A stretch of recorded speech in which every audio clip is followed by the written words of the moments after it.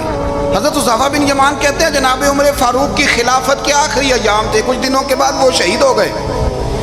فرماتے آدھی رات کا وقت تھا، میں گھر میں سویا تھا بڑا بے فکر، اچانک میرے دروازے پہ دستک ہوئی، میں گھبرا کے اٹھا، اتنی رات کو کون آیا؟ کہتے ہیں قربان جاؤں، دروازے پہ گیا تو امیر المومنین فاروق اعظم دروازے پہ۔ میں نے کہا عمر کوئی حکم تھا تو مجھے بلا لیتے۔ کہنے لگے میں نا امیر بن کے نہیں آیا، تیرا ویر بن کے آیا ہوں۔ امیر المومنین کی حیثیت سے سرکاری کام سے بلاتا تو وہاں بلاتا، مجھے ایک ذاتی کام پڑ گیا۔ کہتے ہیں میں نے عمر کو گھر کی اندر بلا کے چارپائی پہ بٹھایا، میں نے کہا حضور میں غریب آدمی ہوں، میں کیا آپ کے کام آ سکتا ہوں؟ تو کہتے ہیں انہوں نے نا مجھے ساتھ بٹھا لیا، پھر میرا ہاتھ پکڑ لیا، کہنے لگے تو عمر کو جانتا ہے؟ عمر جھوٹ نہیں بولتا، تو جانتا ہے عمر وعدوں کا پکا ہے؟ کہا حضور جانتا ہوں۔ کہا میں اس وقت آیا ہوں جب دیکھ بھی کوئی نہیں رہا۔ حضرت حذیفہ بن یمان کہتے ہیں پریشان ہو گیا، حضور پہلیاں نہ بجھوائیں، مہربانی کریں بتائیں کدھر آئے ہیں؟ حضرت عمر فاروق فرمانے لگے 62 سال کا ہو گیا ہوں، 63 میں چل رہا ہے، داڑھی سفید ہو گئی ہے، پھل پک گیا، اٹھ فریدہ ستیا، داڑھی آ گئی پور، اگا نیڑے آ گئی، پیچھا رہ گئی دور، اب نا اب قبر اشر کا معاملہ صاف نظر آنے لگا ہے۔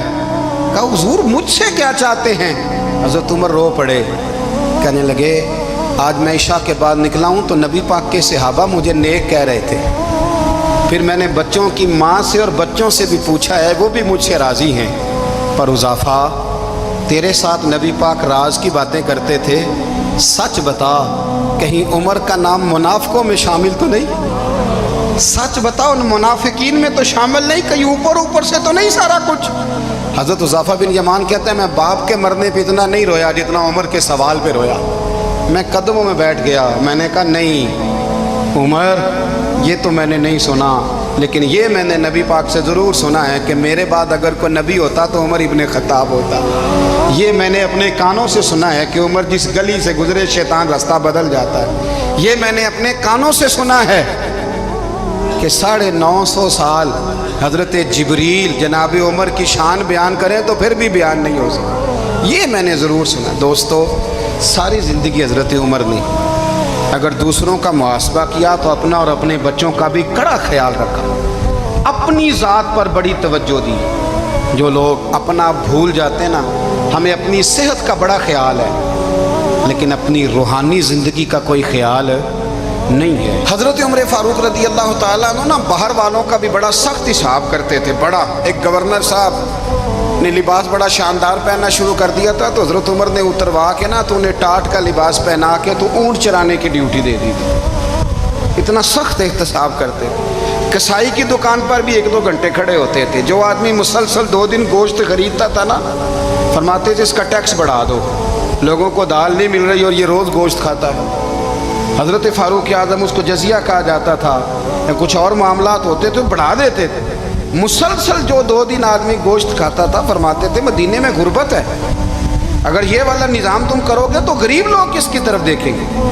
لیکن اس سے زیادہ بڑھ کر جو ان کی زندگی کا معیار اور سٹیٹس تھا وہ یہ تھا کہ اپنے گھر کا خاص خیال رکھتے، خاص توجہ کرتے۔